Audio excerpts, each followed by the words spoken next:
Well, that was a bummer, huh? A bit of a lackluster performance from a team that we are used to seeing create.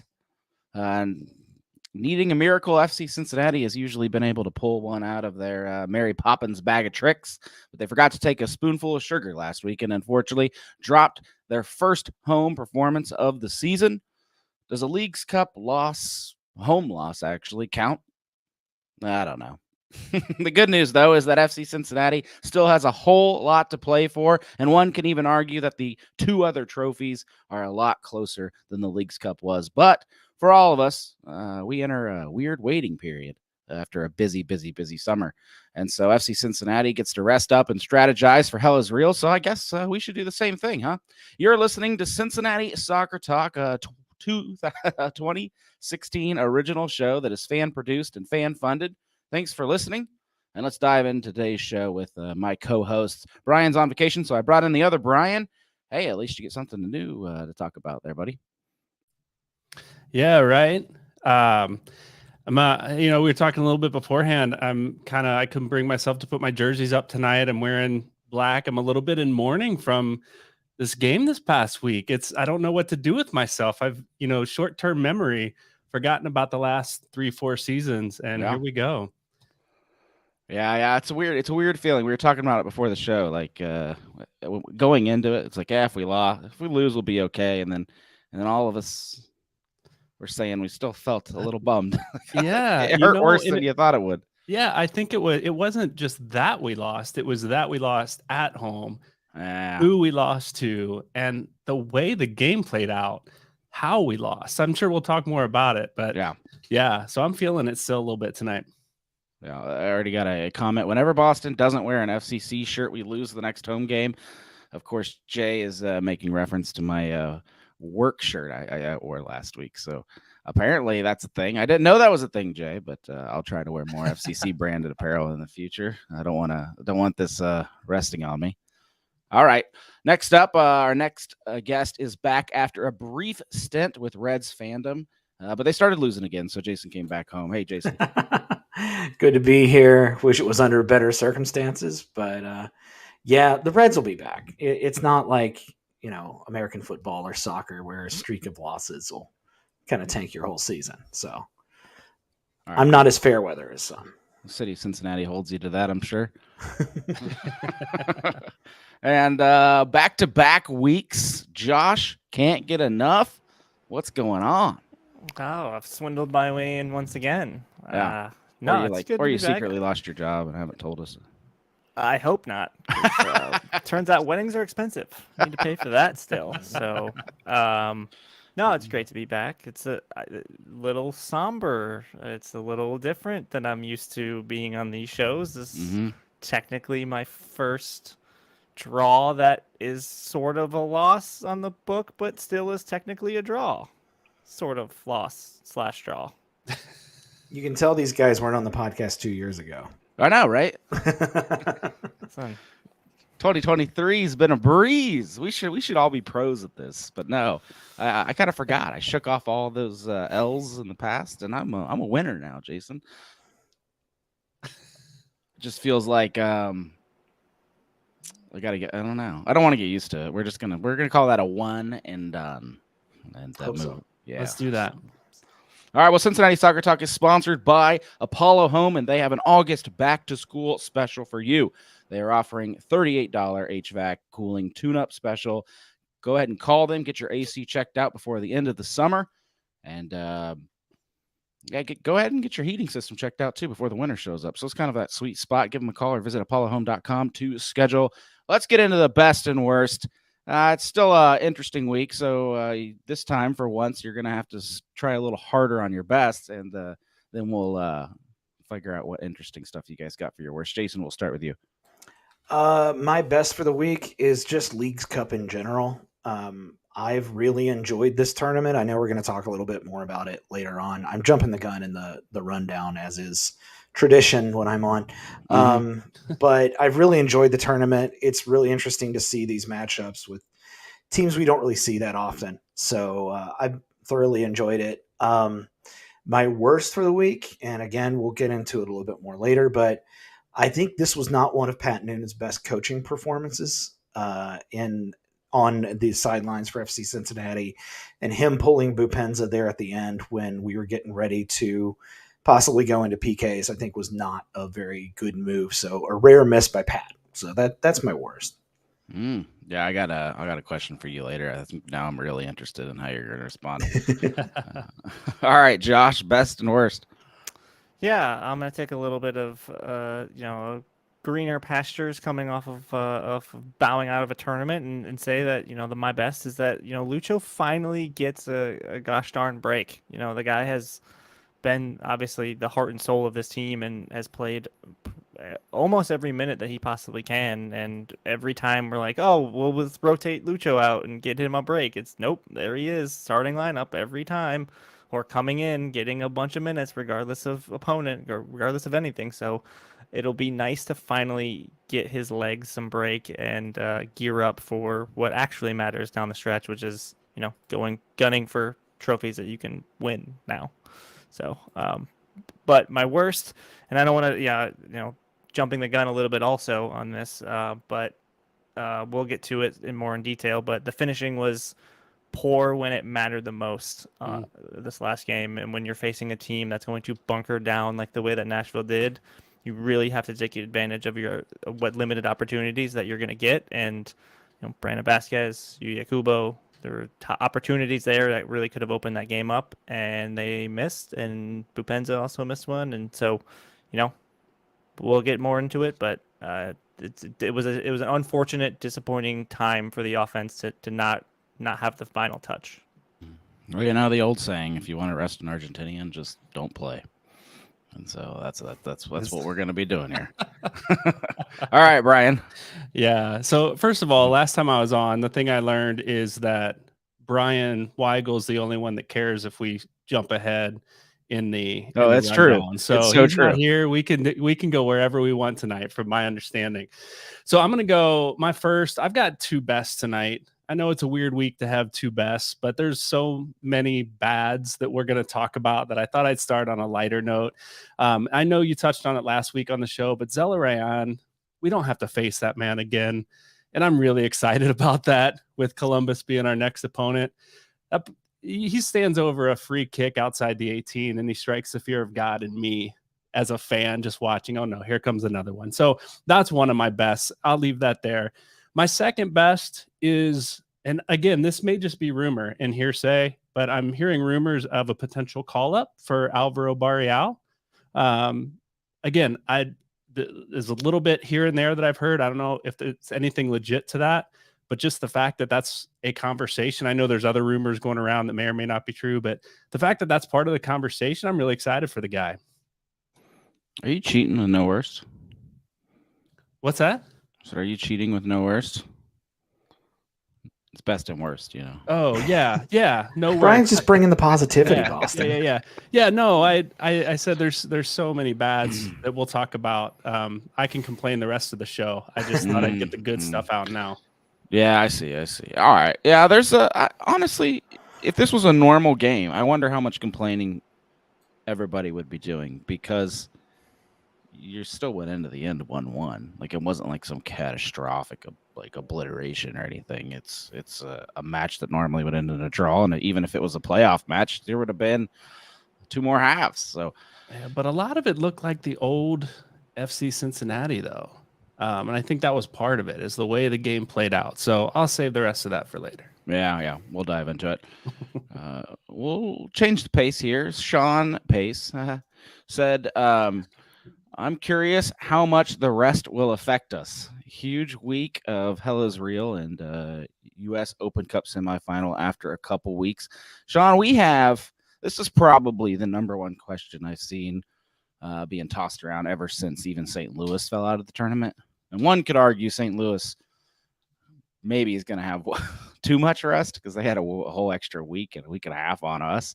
And so the discussion becomes, rest is obviously good. You have players that are injured, kind of like you have players that are beat up. FC Cincinnati's got a couple guys that have been on the sideline at training facility. But I'll throw it to these guys. How much rest is good and how much is bad? Whoever wants to take it. I'll start. Yeah, go I'll ahead. go ahead. I think, looking at the calendar, realistically, you're getting a whole week. And next week you're right back to your regular training schedule. I mean, your Hellas Real is on Sunday, so it's a little bit different because you're not going right into a Saturday game. But yes, it's a long time without game action, but realistically, it's not a crazy amount of rest time in terms of like next Monday, heck, even next Sunday, you're probably jumping right back into your regular practice schedule. And you probably have a little bit more intensity in terms of, maybe Tuesday, Wednesday, you have a little bit more of an intense practice. But I don't think it's going to be that dramatic as everyone's kind of expecting. Yes, we're not watching a game, but I trust Pat Noonan and the staff to have those guys ready for Sunday. And I think 1 week is the perfect amount of time. I mean, if you follow some of the people on, different social medias, guys are getting away, guys are resting, guys are relaxing. Barreal was already in Miami, just kind of on the beach with some folks. And it's like, it's good to have this week for those guys to get away, recharge, rest, knowing that next week they'll be right back into practice. So I think it's the perfect amount of time. Yeah, I was just going to say they're used to this amount of break, right? You get a bye at some point in the season. They're used to having that 1 week off. I think having that extra week off that you were mentioning St. Louis has, I think that throws everybody off. You talk about game fitness, and there's a reason that when guys come in, they've been training and training and training, but they only get so many minutes in a game the first time in, and then so many more minutes the next game, because game fitness is a little different than training fitness. I think the intensity is just that much different. And so that extra week, I think we can weather it okay. I'm hoping so. But those that went out a week early, I'm curious if they'll be full strength or if they'll struggle that first one back. No, we should do a little count because everybody's been watching like how many Mexican teams fall out of Leagues Cup, and we can do the count, who got the rest, who didn't, and how well did they fare. It'd be an interesting social experiment. I'm sure The Athletic or something will probably put an article out on it. But I think Jason's all over that. Yeah. Oh, yeah. Yeah, in my opinion, St. Louis's team, I think they gave their guys almost 14 days away from the club. That just seems like just enough to check out. That seems a bit excessive. Yeah, and then you get back, and you're right. You got to start doing laps, and I guess it all just depends, right? How well do you take care of yourself while you're gone? Are you just sitting on the beach eating cheeseburgers, or are you getting to the gym and get out there?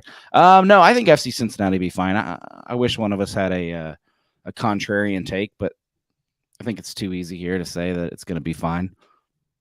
And FC Cincinnati probably could argue there are several guys on this team that refuse to not play. Like if the team's on the field, they're on the field, and so. Rest is a good thing. All right, let's get into my best and worst real quick. Worst, the wait. Since we're talking about it, You know who it sucks for? The fans. The fans, because we got to watch our first loss at home, and now we have to wait forever to avenge it. You had a Zella Ryan take.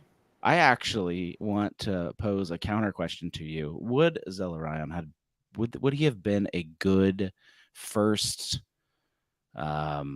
Like almost a practice round for Miami?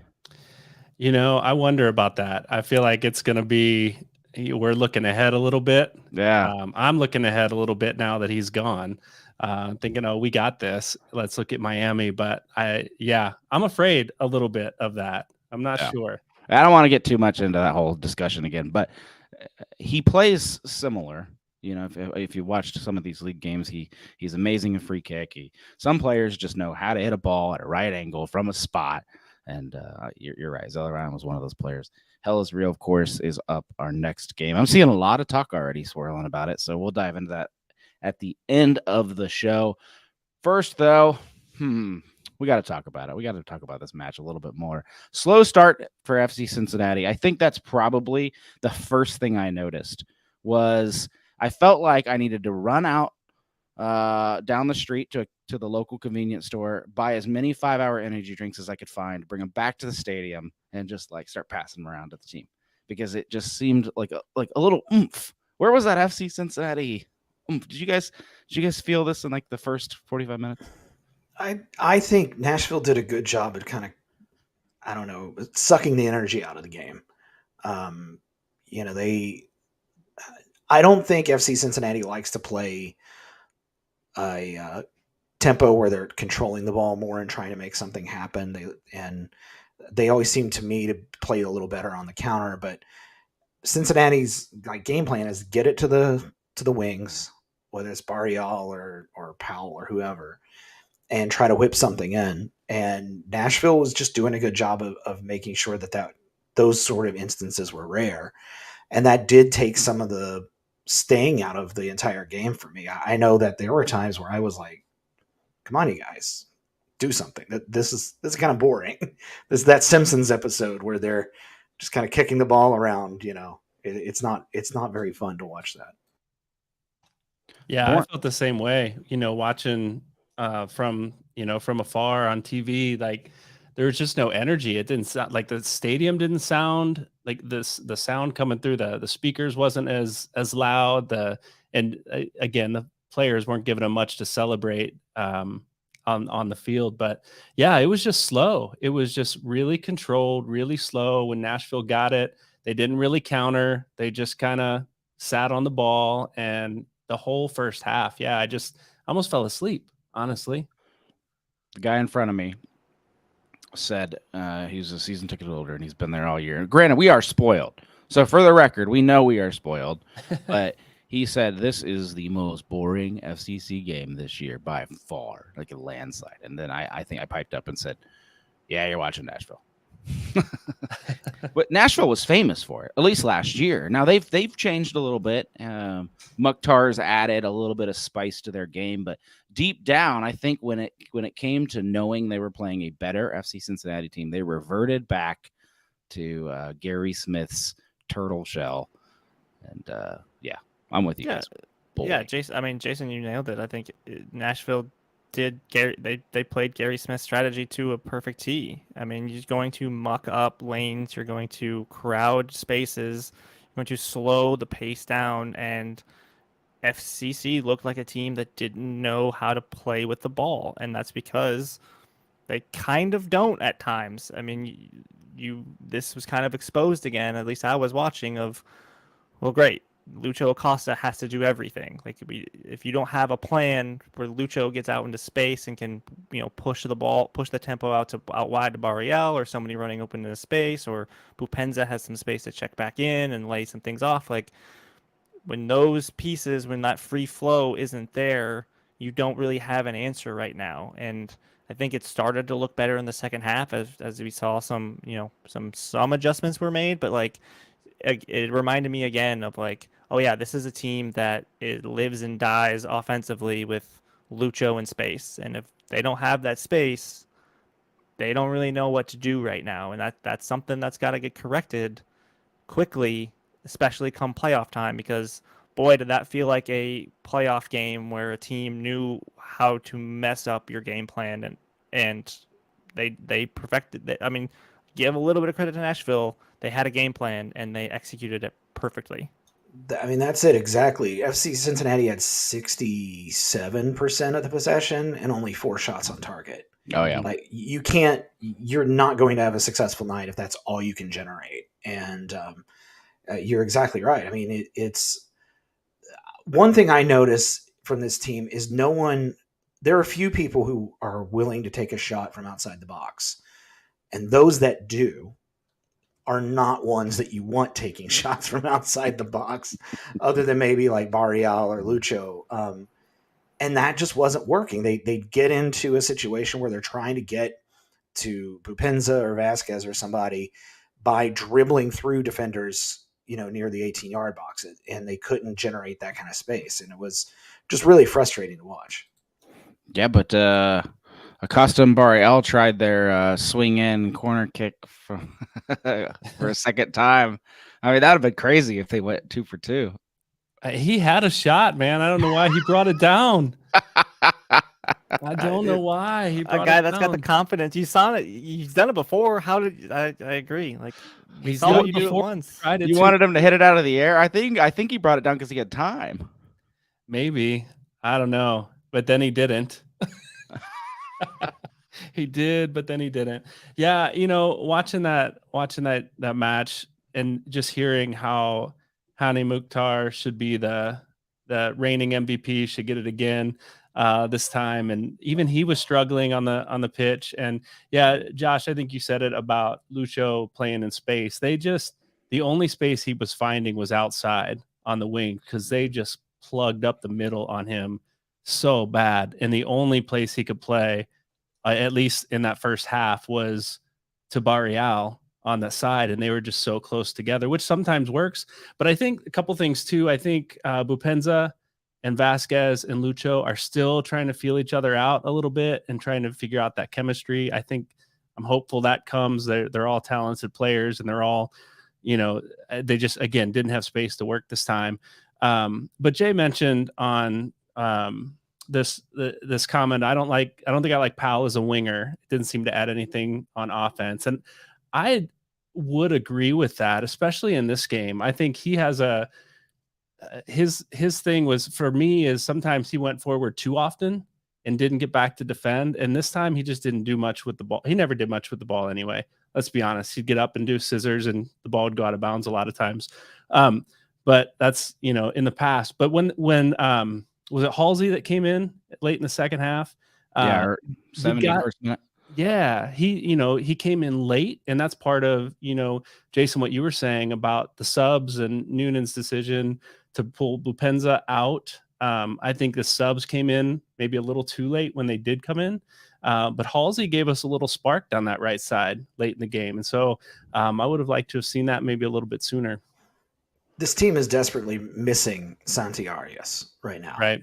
Gaddis, I like Gaddis. I love the Reverend, but he's not, at this point, I don't think he's your number one right wing back. Arias just brings so much more skill to that position. And I like Powell, but you're right, Brian. He has a skill set that we've all seen. He's not as dynamic as some of the others. And Halsey, I think, I was actually impressed by him too. I thought he brought a little spark off the bench, and I'd like to see more of him as hopefully we keep moving. Yeah. The Arias Barreal stretch is big because it makes teams get out of the middle, and that's when it cost us able to roam free. And then if you go ahead and ignore them, well, we've seen what Arias and Barreal can do when you ignore them. So you're right. It really does take an element of FC Cincinnati's game away. No, that's a good take, guys. Appreciate that. Nashville seemed content, though, for that draw, even before they scored. They did not seem like they cared one bit about scoring on FC Cincinnati. In fact, I think they were perfectly happy going to PK 0-0. Anybody else? Yeah, for sure. I mean, they definitely looked. I mean, they looked at the beginning like they wanted to hit you on the counter and maybe find their way, kind of like they did, exactly how they scored. Of, all right, we're gonna play defensive. We're gonna maybe hit a couple counters and maybe pray that we can bank in on a set piece. And that's what they did. And that's how those teams are going to need to score and want to score, because they have no interest in playing with the ball. You're exactly right, Boston. They came in here. If we can get this thing to PKs, we've got a chance. And maybe we find ourselves with a goal or two off of a set piece if we can really execute. So it's Gary Smith ball, and it's gross and it's disgusting to watch. And they even held so frustrated. They even held on to that one sub so they could switch out a goalkeeper for the penalties. So wild. That's a game plan right there. Yeah, it is. It seems risky to me, though, Jason, to play FC Cincinnati to a 0, because honestly, I thought all that game needed was a moment of brilliance, a spark, and you get ahead on Nashville, and that whole game plan falls apart, and then they have to go, play and open up, and then FC Cincinnati could easily put another one on you. So I actually thought if this game breaks, it's probably going to be FC Cincinnati's way, because we have more spark creators. They've got one big famous one, and we have so many that for a while there I was like, okay, Nashville, you play that way, because 9 times out of 10 we score first if you're not going to play. Well, if you didn't have Vasquez missing that sitter, I think that Mhm. that was the moment right there. That would have busted the game wide open. So really unfortunate from him. But those things happen. You've gotta move on from it and try to build on something. Yeah. If it's the playoffs and we're playing Nashville and they choose to elect that strategy again, I think I'm okay with it. I think so. Go ahead, Jason. No, go ahead. No, I mean, I was to say, it's like I mentioned as my worst, like the inconsistency of your offense finishing in a game like that is what broke your back. And that Vasquez moment, you're gonna watch that replay over and over again, which is a shame because it's not a guy we talked about it the last show. He's not lacking confidence. He's scoring. He's banging in goals. He was tied for the Golden Boot in this tournament. He's scoring buckets of goals in this tournament, and you're going to need to find that consistency. You're going to need to find that focus, and you're going to need to bank those goals in because you're right. That ball goes in the net. Nashville can't sit back that far. They have to stretch a little bit, and even and as we've seen, give Lucho Costa a little bit. Give the FC Cincinnati team a little bit of space, and they're going to take it and run, and that's the difference in the game. The good news is that in the playoffs, because they've changed the format for the 15th time, is that we now have that like home and away stuff. Yeah. So early you don't have to worry about it being like a one-off knockout game like it was in previous years. So you could go into a situation and play like a Nashville where they want to sit back and ugly up the game, and you still have goals to give in that situation. Clifford says, I feel like Vasquez and Bupenza up top is not ideal. You need that Baji speed. I felt like Brandon and Aaron were stepping on each other at times. In this one, Clifford, I'll agree with you. But I think it was because of the congestion and the way Nashville is shoving everything in between these two constricted lines. But I haven't noticed that in other matches. I've noticed Bupenza gets a little bit higher. He's let Brandon play that number 9 role. And I think that's why you've seen a big uptick in Vasquez goals here lately. Yeah, I agree. I think one thing that I saw in this game that we were hearing repeatedly on the broadcast was Zimmerman just was able to roam even in the midst of the congestion. He wasn't worried about either one of those guys. They weren't up in his face. They weren't hanging around, just getting bodies on him. They were looking for their own space, and it allowed him to step into some lanes that maybe he wouldn't have otherwise if Vasquez was kind of roaming centrally there.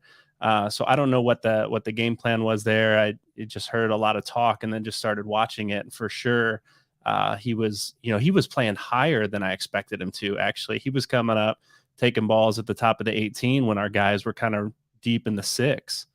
I think we just needed one of those guys to hang out around him a little bit, put some pressure on. I think maybe it opens up a little bit more in the middle there. I do like that Zimmerman has become TQL Stadium's biggest heel and villain, because every time he touched the ball, he got booed. I absolutely love that. Yeah, started like in the first minute. I was like, whoa. Yeah, it was holdover from 2 weeks ago. Oh, yeah. When we played them.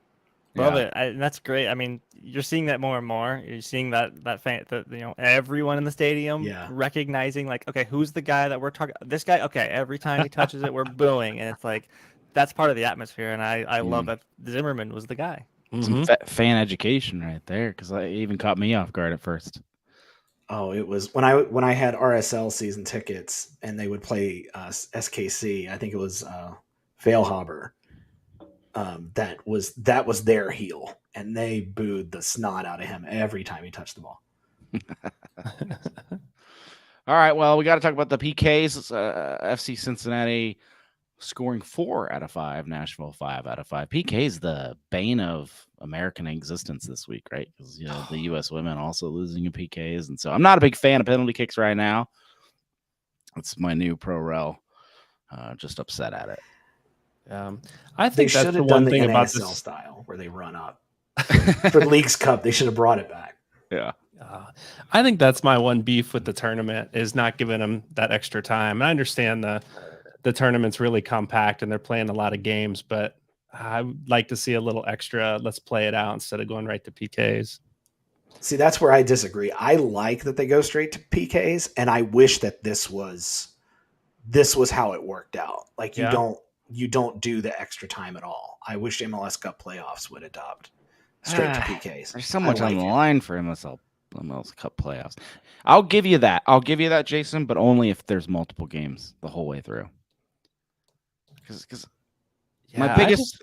It feels like it comes down to a coin flip at that point. And I know that's not the case. I know there's strategy in it, but I just like to see the game won or lost in the run of play. I mean, I think it's the thing too. Like, I think FC Cincinnati wins this game outright if there was extra time. Because after the goal, we forget that this game went to PKs because FC Cincinnati did score a goal.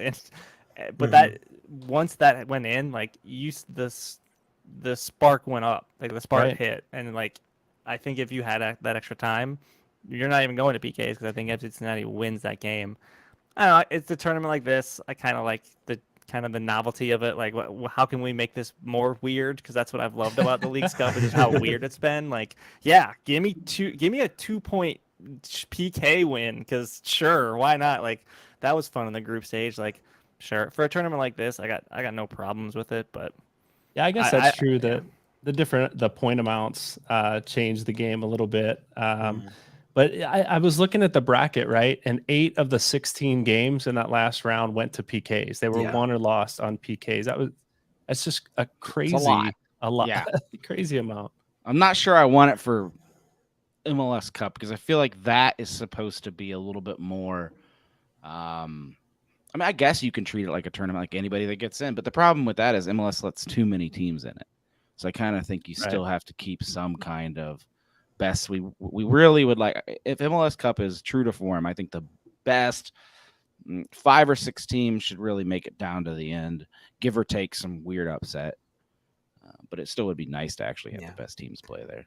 I will say that I would have been more confident going into penalty kicks had we still had one of our starting strikers on the pitch. And this isn't like knocking Matt Miazga because he is the guy who missed, but we've seen him take penalties before. He did it with the national team. He did it with FC, earlier.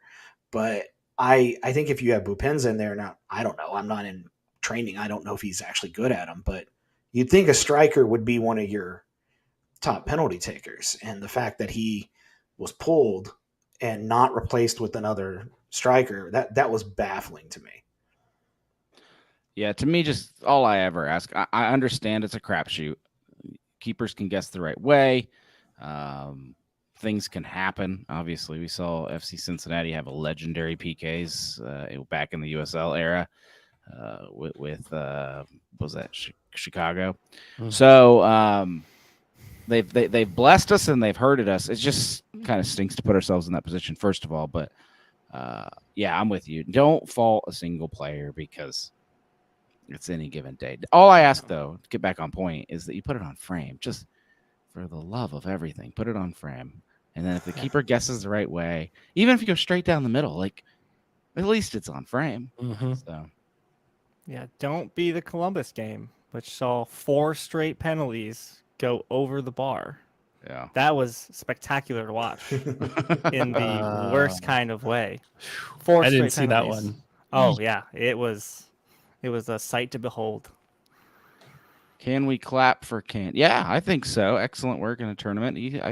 We've never doubted his ability to be a solid goalkeeper. In fact, he was our starting goalkeeper. So if it's not for Celentano playing lights out, I think he's a great goalkeeper, and it won't shock me at all if he ends up playing for somebody else because he probably deserves to. Yeah, he's a starting caliber goalkeeper, and he just injury at an unfortunate time last year kind of resulted in him losing his starting spot. Yeah. Will he start U.S. Open Cup since he's been the tournament guy? I think you have to, because you've given him, as my dad used to say, my dad was a girls basketball coach, and he used to say about starters, you dance with who brought you. You got to let him. He's the guy who's gotten you that far. Yeah, I mean, I also think Roman hasn't played a competitive game in how many weeks? Like, he's been out for a while. So like Mhm. even Roman coming back in and Hell is Real being his first game back in a long time, like I'm not gonna be shocked if Roman comes out and has a little nervy moments just because of knocking off some of that rust. But I mean, the informed keeper right now on your team is Ali Khan. So I think he starts on Wednesday in the Open Cup because he's earned that right. I think my thing with Khan, the thing that I love and that makes me nervous about him is he shows no urgency. You know what I mean? Like there's no urgency, there's no care, there's no worry, which makes me nervous. But I think that's kind of the attitude maybe you have to have going in playing against Miami and their form that they're in right now with Messi. Someone that's not going to be shell shocked, someone that's not going to be starstruck, someone that's just going to go out and I'm going to do my thing. Oh. Yeah. You're kind of right. I never didn't think about it till you said it, but now that you say it, he was kind of like, ugh, PKs, I guess. Guess I'll take these. Yep. Play like you've been there before, I guess. Oh, one weird thing. I don't know if you guys picked up on this, but when they flipped the coin, it looked like Acosta won, and he chose to go first instead of picking the Bailey side. Does that add anything to it? Did anybody catch this? I think they flip to choose who goes first, and then they flip to choose what side. So I think he'd only won that first. So it's not NFL style where whoever No. wins the first flips and goes. Okay, then maybe I'm wrong here. I believe they flipped the coin to see what side it was on. Like the second, Jason, you're right. I think the second time they flipped it was like if it's this heads, we're going this way, tails, we're going that way. Yeah, they made a point of that in the game against, was it SKC that went to penalties? Yeah. They met, and I didn't go to that game. I watched it, and they made a point of that. Interesting. I learned something new today. Yeah. Awesome. I appreciate that. Explaining that. I'm probably the only one that needed it, but I still appreciate it. We all learned. I was with you, Boston. I was a little confused by the whole situation. Oh, I will say I will give Nashville one good point credit. They only get one piece of credit, and that is that I felt they stayed disciplined. If you've watched any Nashville game for the last month, they have repeatedly lost their cool, lost their heads. They've been probably the most red-carded team in the league. If you don't count Liga Mekki teams, they have really been racking them up. And so Nashville did keep it together. I don't think we really pushed and shoved them enough. We probably should have got on their nerves a little bit more. I agree. I noticed like Mosquera wasn't on his game as much, I feel like. And I think maybe that gets back to what we said earlier about kind of the vibes in the stadium were a little different. But when Yerson is not out there being a poop head to everybody, it kind of takes away a little bit of the edge from FC. Yeah. All right. Well, I think the final thing you guys have already touched on the subs.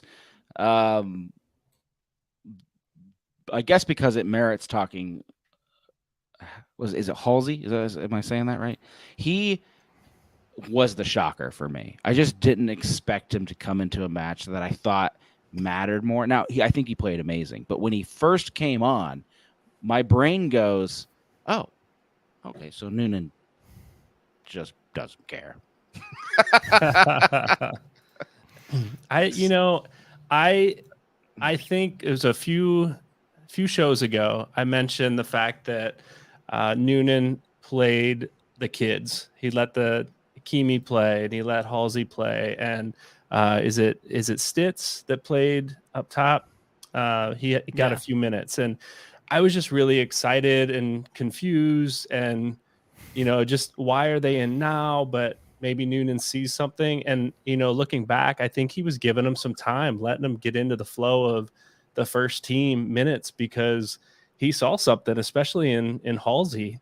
We've heard from some of the other guys on the team here at CST that watch FCC2 play and say Halsey's got something.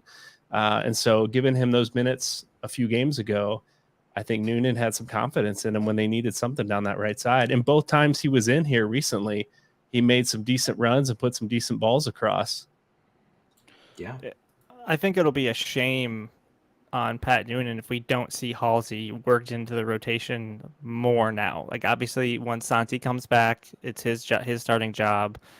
But, to me, I think Halsey has worked his way into at least the conversation of being the second right wing back on the team. I mean, we know what Powell brings us. We know what Ray Gaddis brings us, and neither one of those guys are going to bring the kind of energy and the passing that we saw from Halsey in that short period of time. I mean, you look at who was available on the bench. I think it probably forced Pat's hand a little bit in terms of you're chasing a goal, you're trying to get something, and the only other one you have available is Ray Gaddis, who I think you know what he's going to bring you, and he's not going to bring you a dynamic attacking piece. You're not bringing Gaddis on to score. No, you're not. So I think Halsey was the only option, but he's earned his time going forward in my book because the kid looked special. The kid looked right at home against regular starting MLS players again on Nashville. Like that's a really good defense. And he was constant for the last 20 minutes of that game. He was the most threatening player on FCC. Yeah. Robert, our resident FCC2 staff member, he goes to a lot of these FC Cincinnati, the second team matches, and he sits up in the press box at NKU. And he's been warning us. I don't know if any of you guys have listened, but he's been warning us that this was a player to watch. So I'm with you. I like him. I would wait for those games that were kind of up already personally, but no, if you're right, if Santos can't go, which is way too often, then he might be the next guy. Jay Yates had a really good comment about Halsey too over in the chat. If you want to pop that up too. Sure. But yeah, I think the only thing I wouldn't go as far as to say maybe he's our number 2, because Gaddis and Powell both bring you a lot of experience, and there is something to be said for that. You do want Halsey to get that experience, but one thing that I like about both Gaddis more than Powell, but both of them to a certain extent, they don't make a lot of stupid fouls. They sometimes make some mistakes, but they're guys who I'm pretty confident in not to go out there and really mess up. And not saying Halsey would be, but that's kind of where I'd be like, maybe pump the brakes a little bit on Halsey. But as we look at the schedule moving forward, there's a lot of games left to play. And if we find ourselves in a situation where like the team has maybe locked up the supporter shield, hopefully, knock on everything, that there's more opportunity then to kind of feed some of these younger players into a bigger role. Well, we hired the Philly system, so we're gonna have to enjoy the youth when they come in. We're gonna get it regardless. Yeah, I think the thing about Halsey though that stands out to me is, he hasn't made the stupid mistake yet that you've mentioned, Jason. I haven't seen that, but he hasn't really been called into games where he's had to defend. He's been called in situations like we need you to go forward, and so I think he's good in that situation. And his speed surprised me. Yeah. I was not expecting that for whatever reason. He gets down the field quickly.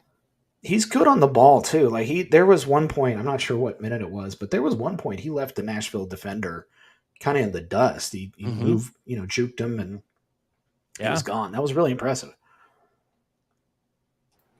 All right. Well, I think it's about time we can leave this game behind a little bit. Does it mean anything dropping a match at home in Leagues Cup?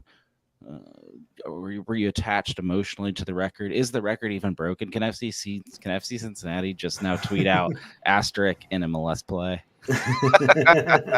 Yes, I think they will. And I think technically this isn't a loss, right? Like I still think technically it's considered a draw. Yeah, technically on the book. So you're gonna open yourself up to some slander online, but I will not be shocked if the FC Cincinnati socials start to put a little underscript fine print real low. Yeah, I mean I'm all for it. Yeah, I don't think it's that big a deal. It was fun. It was always going to end at some point. You're right. It's going to probably end. And that's just the thing with knockout tournaments. Even if you count it, August, the season started February? Yeah, March. Absolutely bonkers. I think the thing that hurt is those of us who got excited about, we weren't really excited about the Leagues Cup, but suddenly we're excited about, there's 4 trophies that we could win. And suddenly Nashville knocks us out in our home field. They ruined the Quattro. Yeah. All right. Yeah. You kind of set me up for a great transition. Leagues Cup, do you care now? And I want your guys' projected winner. I'll give you a second. So if you don't remember who's in it, you can everybody can just start Googling here real quick. Oh, I I'm don't looking up need the bracket. I don't need to look it up. It's All right. been- Well, it's- they'll start with you then. It's been set in stone since it was announced that he was making his debut against Cruz Azul in the Leagues Cup. That You Lionel believe the Messi script? You believe the is script? Oh yeah, I'm so mad at myself for not screenshotting it, because the moment he did it, I filled out the guesser, like the Leagues Cup guesser bracket, and I was kind of like, okay, group stage, cool. Knockouts, Miami. Like it's going to be Miami. They're going to do everything they can to not rig games, but do what they did for the second time this tournament, and that's give him a moment to flex his magic. And he's the best player in the world for a reason, because when you give him that moment, he's almost always going to capture it. So it's going to be Miami. I'm not going to bet anything because the aforementioned having to pay for a wedding. But if I had expendable income, I would put it on Miami to win. Well, I'm checking the press releases we get from Major League Soccer here, and yeah, it does look like they sent out the Miami wins Leagues Cup a couple weeks early on accident. So that's.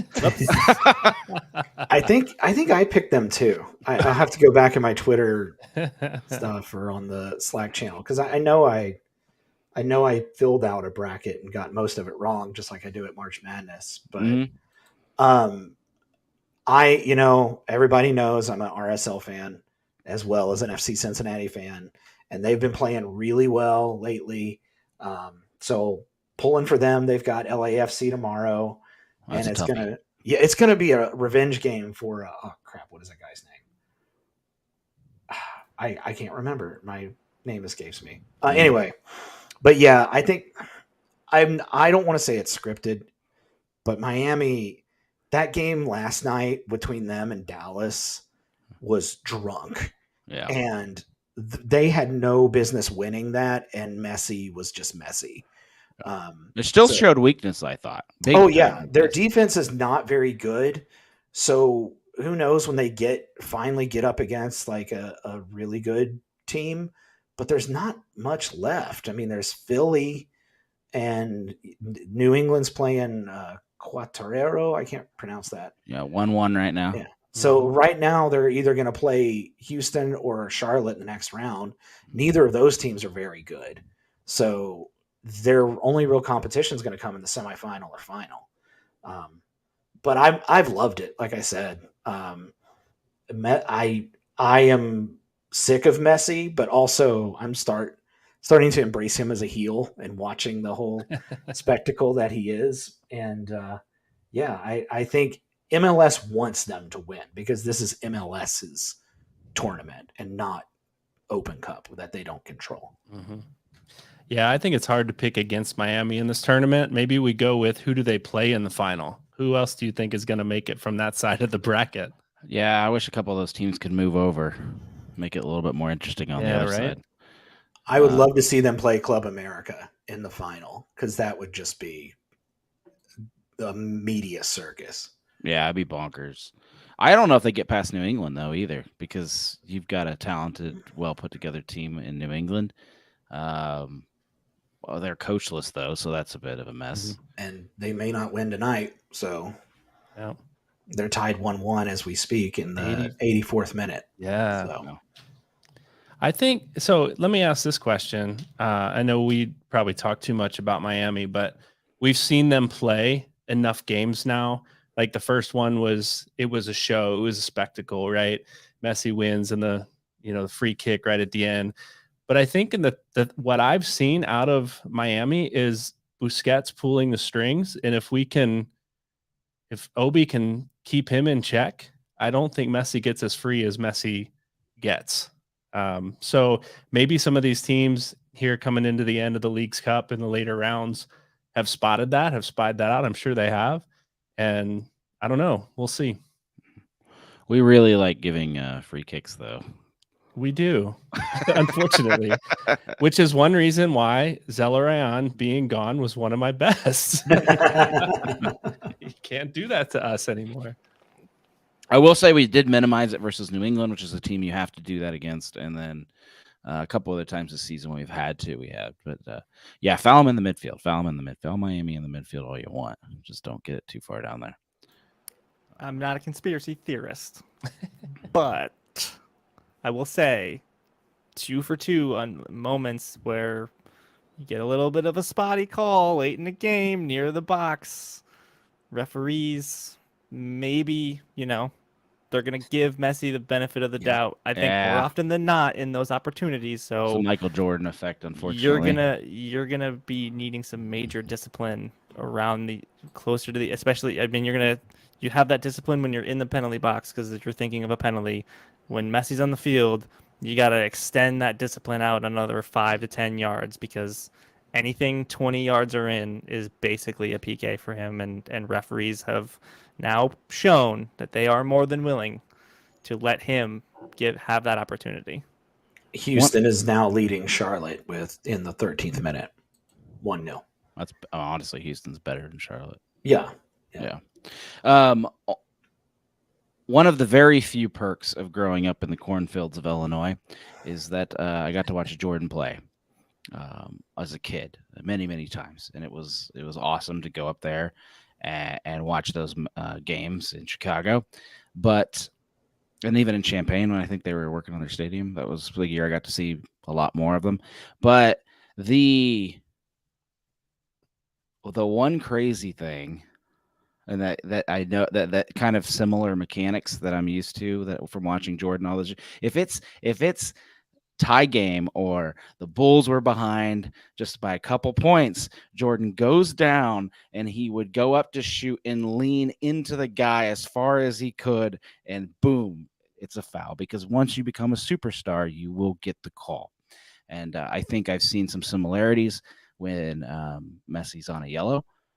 Who wants to be the official that throws Messi out of the game with the second yellow? I don't think there's an official alive that wants to be that person, especially in Major League Soccer, where they tend to shake his hand and say hi to him with starry eyes when he comes on the field.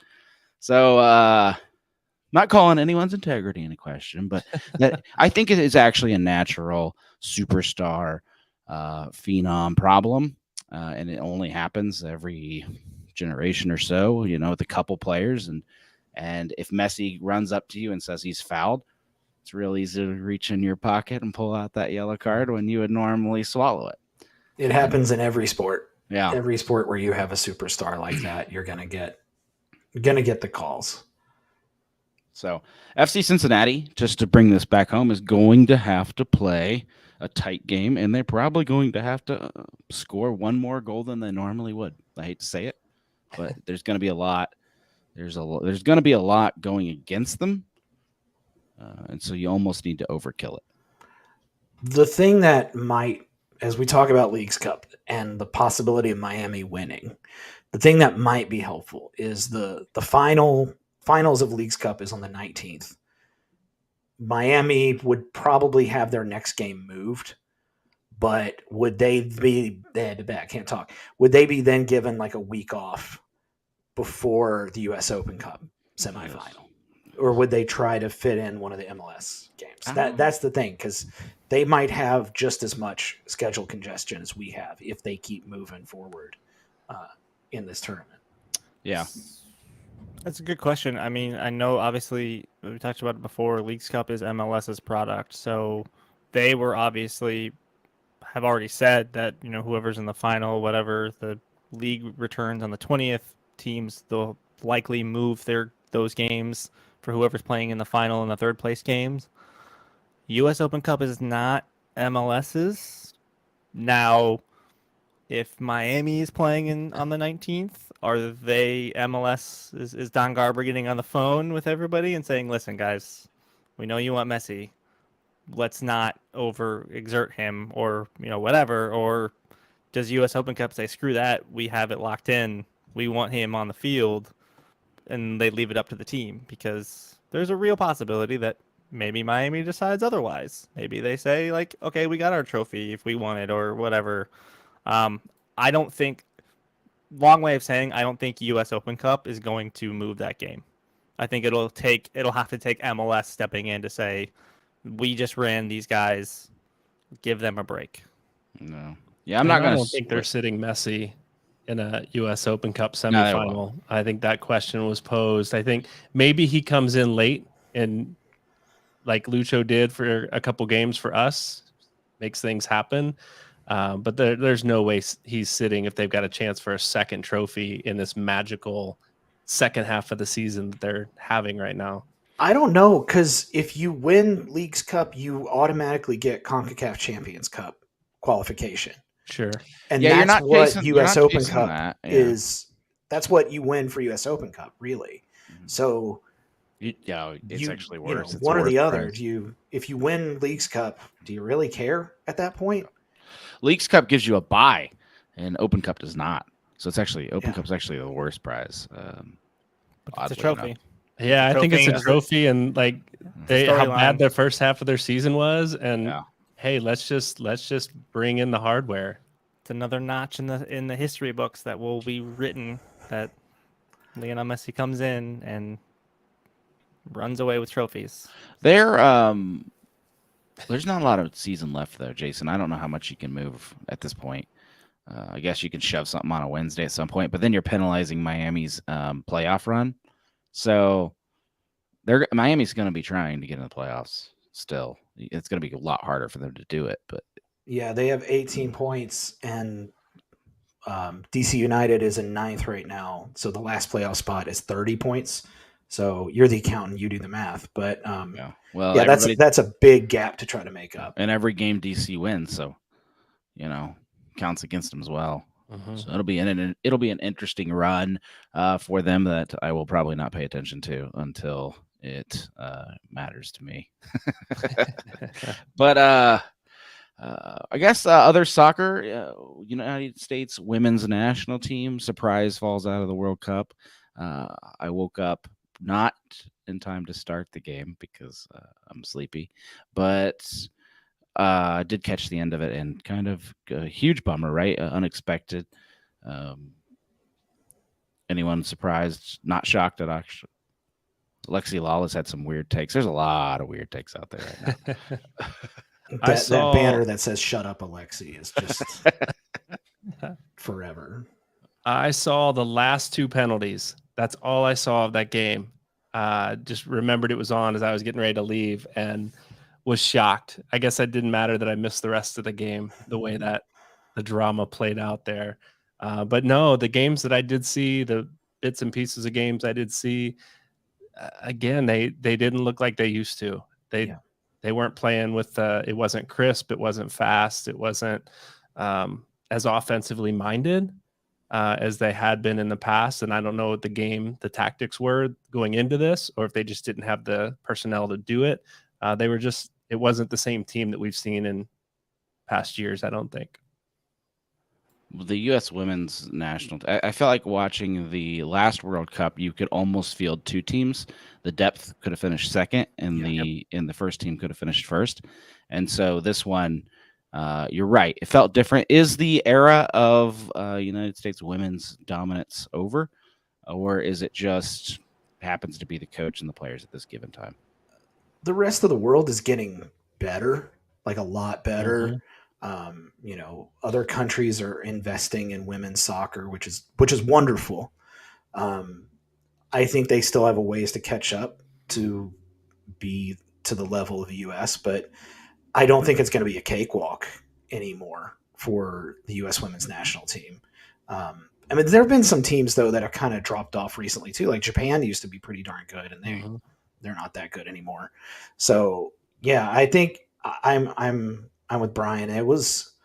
They just didn't have that bite this time around, and I don't know if it was. I think it was coaching, but I don't really know enough to like justify that argument. But yeah, I think as we move forward, it's going to be a lot harder for them to roll through a World Cup like it was before. Yeah, I mean, I actually, one of the benefits of having a sweet little baby puppy is I was woken up very early, and so I caught the last couple of minutes of regular time and watched all of extra time and the penalties. And this was the best they've looked so far. I mean, this was the most decisive they looked so far, and they unfortunately did the thing that happens to good teams in knockout tournaments, and they ran into a incredible keeping excuse me if I'm pronouncing her name wrong, Mustovic. Yeah. I mean, she was dominant, absolutely dominant. I mean, you look at the stats: USA had 22 shots to 9. Like, they dominated this game. I mean, it was 8 on target, or 8 off target, 11 on target. So like, they looked natural. They just couldn't finish, and it bit them in the end. And I agree with you, Jason, that like coaching decisions were the most glaring this tournament. It looked like he didn't have much control over what personnel he should be playing. Is he trying to play the regulars? Is he trying to? It almost looked like he was managing egos rather than playing the best players. And which is weird because I don't think a lot of these players have the egos where they were, Megan Rapinoe's not demanding that she start. I don't think Alex Morgan's saying, I need to start right away. Now, they had some injuries coming into this tournament. Mallory Swanson was having one of the best run-ups to a World Cup that a U.S. player has had in a long time. And then she goes down and has to miss the tournament. Obviously, we know Rose Lavelle was not on the field for this last game with the yellow card rule, which is a bad rule, but it is what it is. So they were missing some key pieces, but I think you're going to reset the clock. And you're obviously going to have a new infusion of talent and coaching, assumingly that you're going to have a new coach in there, and they'll be back. I think they have a lot of really young pieces, and a lot of these women were getting their first cracks at World Cup play. And so I think you're going to be fine going forward, but it's going to be a lot harder because teams are just top to bottom better. But it's great for the game, and it'll make it more exciting. Next World Cup is in the U.S. Isn't it? So hopefully they'll be playing games in Cincinnati. We can put in a bid there. Well, the men's is the next men's is in the U.S. Is the women's as well? I believe so. Back to back. Oh, that's crazy. I think, Boston, just to answer your question, I think it is going to be harder. I think they've said it all, but I think we had a special crop of players in the last 8 years playing for that women's team that I don't know that we'll see that level of talent at every position. When you have, what was it? We had 6 or 7 of our players up for Player of the Year, World Player of the Year on that team. Like, that's crazy. That we had that talent on that team. So I don't know that we'll see that, but I do think the rest of the world's catching up, and it's going to be more difficult moving forward, but I think that's the way it should be, right? Yeah, it's going to be fun to watch. I think definitely the next round, a lot of those stable stars that we've gotten used to the past decade are going to be gone. We've already seen some retirements.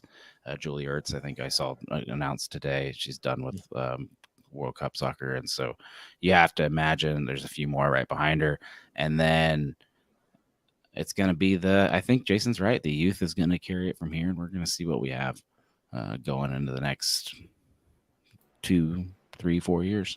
It'll be fun. The next World Cup will be decided next May, so U.S. Mexico is a finalist along with South Africa, Brazil. Jason knows something we don't know. He knows. I wouldn't be surprised if they put it in the U.S. It makes sense. We could host it tomorrow. So. Yeah. All right. Well, I enjoyed talking. It's not normally a subject on this show, so I enjoyed talking about that with you guys. And kind of a bummer. FCC and the women went out this exact same way almost, and I thought that was ironic and unfortunate. Hell is real.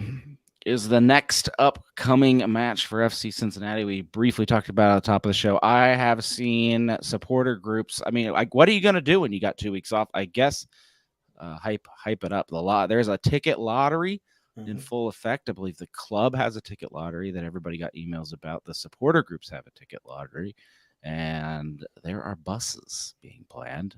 Buses plural. So that's pretty cool, and I think it's all going to be SG ran this time. So a little bit of buzz behind this game, and I imagine if you don't win the lottery, there will still be plenty of. Actually, I know plenty of FC Cincinnati tickets that said "screw that," I'm just going to buy them now, and already have their seats. So a lot of orange and blue. I will find some way to get inside that stadium. I don't know how I'm getting there yet, but really looking forward to this. Fence. I mean, tell me if I'm wrong. This feels like the year we got a shot. Like, I've watched too many games in Columbus.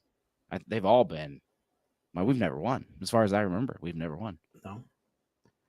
This one feels different. I'm calling it. Winning on the road is very hard in Major League Soccer. I'm going to be the downer. FC Cincinnati's only losses this year are on the road, and Columbus, even without Zelerion, can score a lot of goals. They're a good team. On the flip side, they also give up a lot of goals.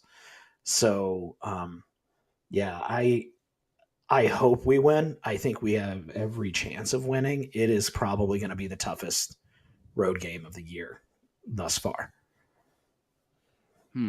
This point that says Jason agrees with Boston. This one feels different. You skipped right over that. What's that? Oh. No, I'm just giving you a hard time. Selective hearing, Boston has. It'll be good. I think. I mean, I'm curious to see how Rossi fits in now. I mean, obviously you lose Zelerion, but you didn't.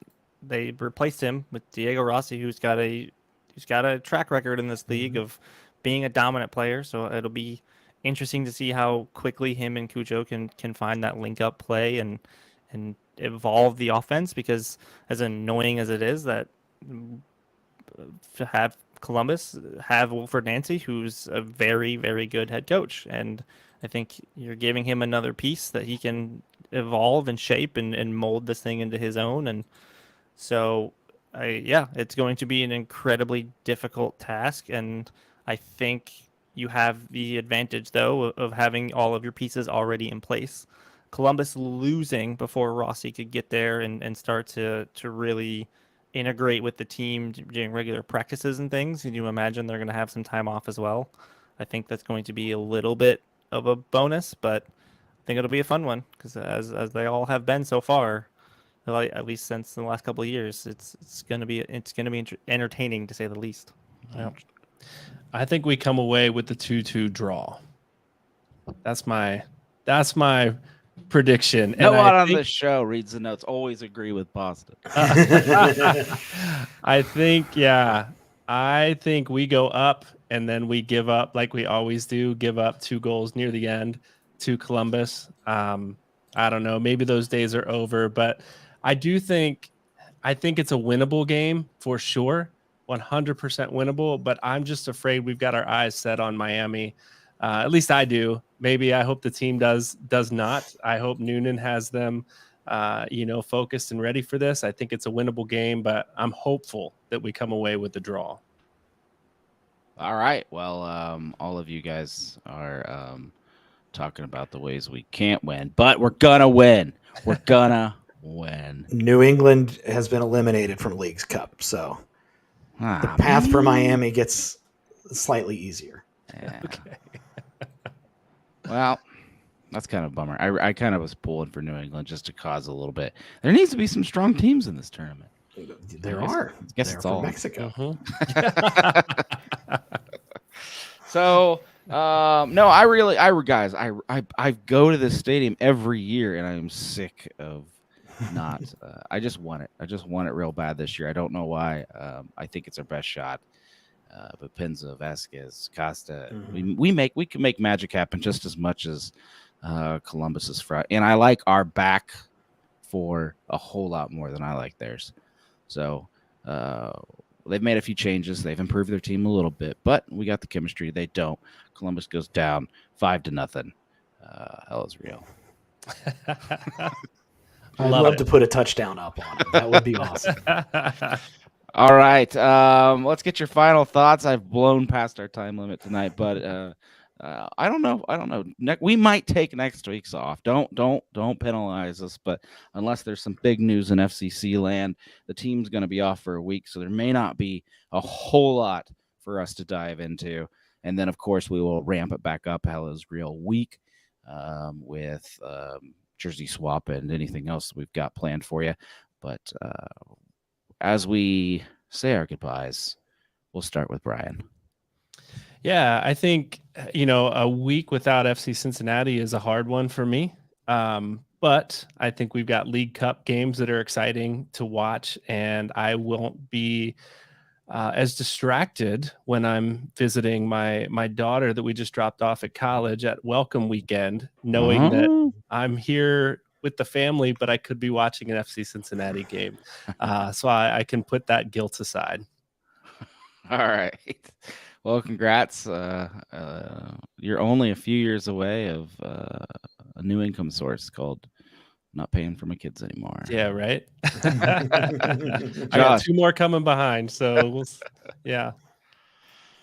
I think in the same vein of Brian, I think the biggest person who's excited about the FCC's time off is going to be my fiance, because I don't have to constantly say like, well, there's a game that we can watch, and then watch her aggressively roll her eyes and make plans without me. So, but no, it's going to be a good time for everyone to just relax and recoup and recharge and get ready for the stretch run. I will be most excited because the next time that FC Cincinnati will be playing at TQL Stadium, I will be in the city for the nice long stretch to run for my bachelor party shenanigans week. 2 FC Cincinnati games wrapped around the week, so hopefully I can catch up with some of you lads out at these fine establishments that out that way. So nice. It'll be a great time. Everyone enjoy the time off and just relax. All right, Jason.